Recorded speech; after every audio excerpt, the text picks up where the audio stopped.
Hi, friends. Why, yes, I did paint my nails for the first time in months. Thank you so much for noticing. Anyway, so last week I set out to try a bunch of my craft kits, and I got through 3 of them, but I still had a couple left, so I decided to finish them this week. Starting with this Clay Charms Creations Polymer Clay Jewelry Kit. This was apparently $3.25. And I feel like I got this at the Five Below, but I honestly can't remember. Inside we have instructions. Okay, don't get distracted. Pink, yellow, blue, and white clay, a circle cutter, some jewelry pieces, and gold leaf. The instructions say I'm also going to need paper towels, a small paintbrush, scissors, a rolling pin, and glue. So I got all of that and a silicone mat to work on. First, I'm going to open and condition all of the clay, because I remember that from the last time I used polymer clay. I'm suspicious already because this really looks like how foam clay is packaged. Weird foam clay. Why is it like peeling? And this really, really, really feels like foam clay. Actually, it feels like dried out foam clay. I double-checked the instructions and it has baking directions, so they're definitely saying that this is polymer clay. And I'm no expert because I've worked with polymer clay exactly once, so what do I know? I spent a lot of time trying to condition this blue clay, and it was getting sort of softer and mushier, but it was still pretty hard to work with, so I moved on to other colors. They also looked sort of bubbly and peely, and they still felt like foam clay, but definitely less dried out, and they smush together easier. So with that done, let's try making something. One of the first things in the instructions is making a marbly clay. So I'm going to try that. Making little snakes of each color, twisting them together, rolling them into a ball, and then rolling it out with the rolling pin. And this is looking very dookie-ish. So let me try some more twisting and rolling. That doesn't look great either, but it looks better. So let's try cutting out some circle pendants. The circle cutter doesn't cut very smoothly. It leaves these like tags around the edge, and they don't really work back into the clay at all. So I cut them off with scissors.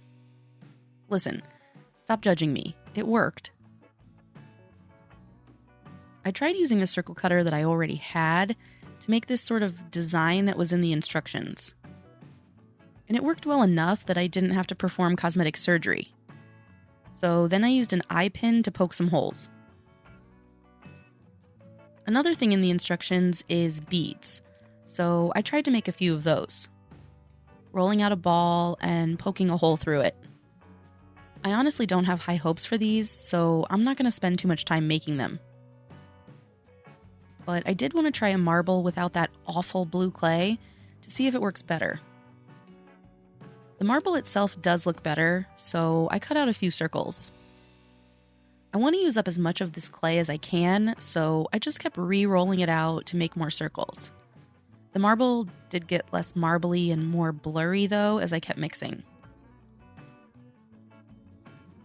After that, I decided to make some plain colored shapes in different sizes and tried to make this crescent shape that was in the instructions.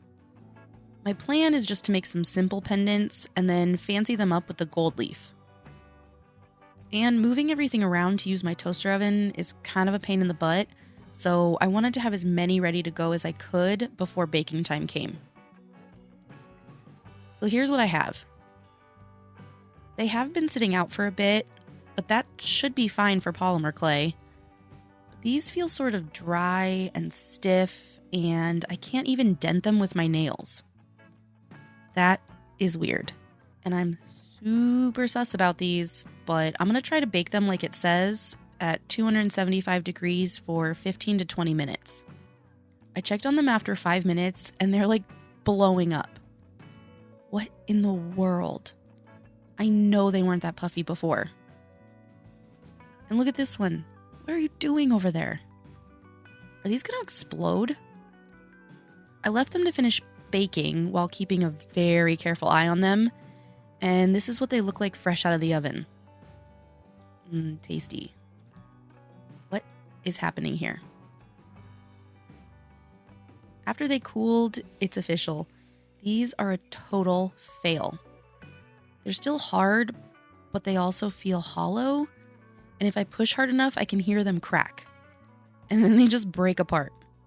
They're so brittle. A lot of them seem like they expanded and then shrunk in on themselves. And some of them bent and warped. This one looks like a Pringle. The crescents all got really puffy, and this one's got a crooked seam. But the most atrocious are the beads. They blew up and are filled with air, like a bubble or something. Like, where did all of the clay on the inside go? I can just smush these. Oh my god, the inside is still sticky. There's no way this is polymer clay. What a waste. There's no way I'm going to even attempt to finish these with the gold leaf. This is all going straight in the trash. This was not worth $3.25. This kit owes me money for wasting my time. Actually, I'm going to sue this kit for pain and suffering. So let's move on to this Perfect Craft potted flower garden. I know I got this from Target, but I don't remember how long ago I got it. Like it matters. It's got like a mold to make a pot, and then you paint it, and yeah, let's just open this. What? I won't be using those. Some Perfect Cast casting material. So this is going to be messy, obviously. Some instructions. Another bag of Perfect Cast. Is Perfect Cast like plaster of Paris? This must be the mold. Some planting stuff, little paints, and a sponge. Why did I think this was going to be a big pot? Like, look how big this box is. Look at this picture. I thought it was going to be one of those big pots. Fooled again. Also, inside the instructions, there's some sandpaper. So it says to snap the mold together firmly and add this little funnel thing here. Then I'm supposed to cut the bag, add exactly 1/3 cups of water, and massage the bag for 2 minutes. And immediately dust came flying out, so I twisted the bag top to try and contain it. Let's massage. Squish, squish, squeeze, squeeze, shake, shake. It says once it's mixed, it's supposed to feel like melted ice cream. And I guess that's accurate. Then I'm going to pour the mix into the mold until it flows out of the air holes at the top. But the mix isn't going down. I tried jiggling the mold, tipping the funnel a little bit, tipping the mold itself. It just wasn't budging. So I used a little toothpick to help it along. Which worked, but I got distracted. Pay attention! Well, that's gone. Somehow, I don't think this is how this is supposed to work. This isn't flowing, and it's taking forever. Like, this stuff is supposed to set in an hour, and this process took me at least a half an hour to even get it in the mold. And the faster I tried to work, the messier it got. This is just painful to watch. Anyone who knows how this is supposed to be done is screaming at their screen right now. I never actually got it to the point where it flowed out of the air holes at the top, but I shoved as much in there as I could until I felt like the mix was more mashed potatoes than melted ice cream, and I just couldn't get any more in there. Ugh, let me set this aside for an hour while I clean all this up. An hour later, let's unmold this.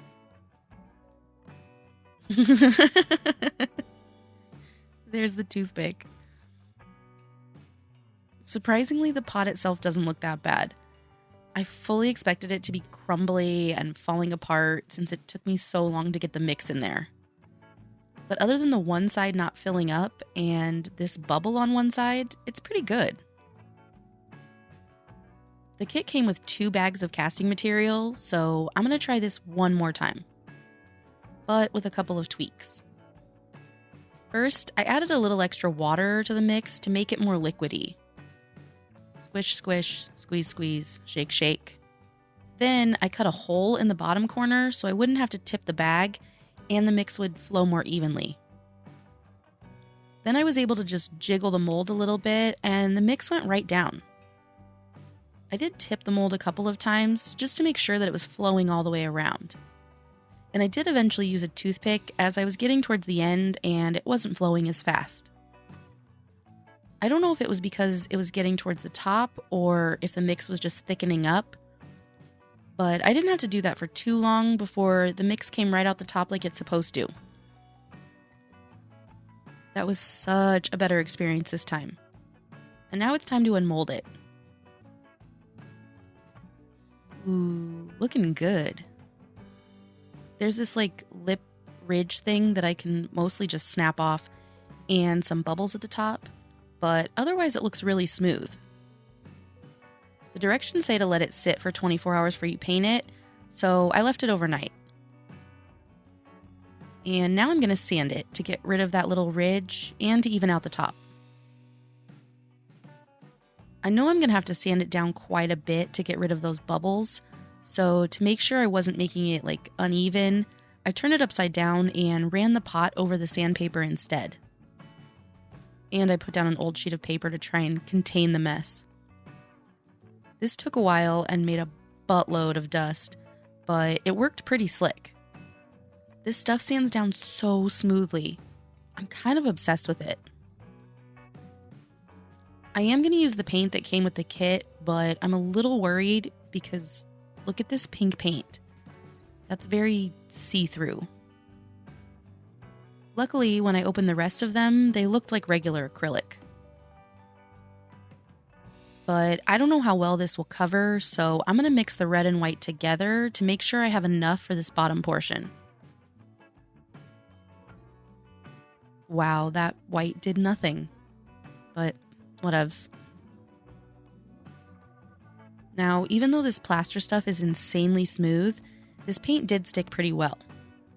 And it was pretty typical cheap craft paint, so it took about 4 or 5 coats and could probably take more if I was really going for perfect opaqueness, but I think only I would notice. For the lip around the top, I'm just going to go with purple.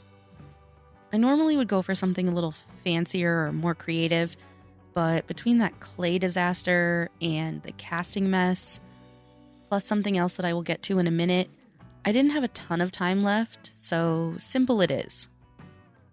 I'll just add this to my pile of stuff that I want to fix up when I have time. So here's what I'm left with after a full week and 2 craft kits. Was it worth it? What do you think? Wait. Okay, so remember I said something else took up some of my time? So this isn't a craft that I did for a video, but a friend of mine and I took a Viking knit class and made these super cool copper wire necklaces. I made that whole thing with these hands. These clumsy mitts made every single part of that, even the end caps and the clasp. It has absolutely nothing to do with this video, but I was just super proud of it and wanted to show you. Okay, that's really it this time. Thanks so much for watching, and I'll see you next time.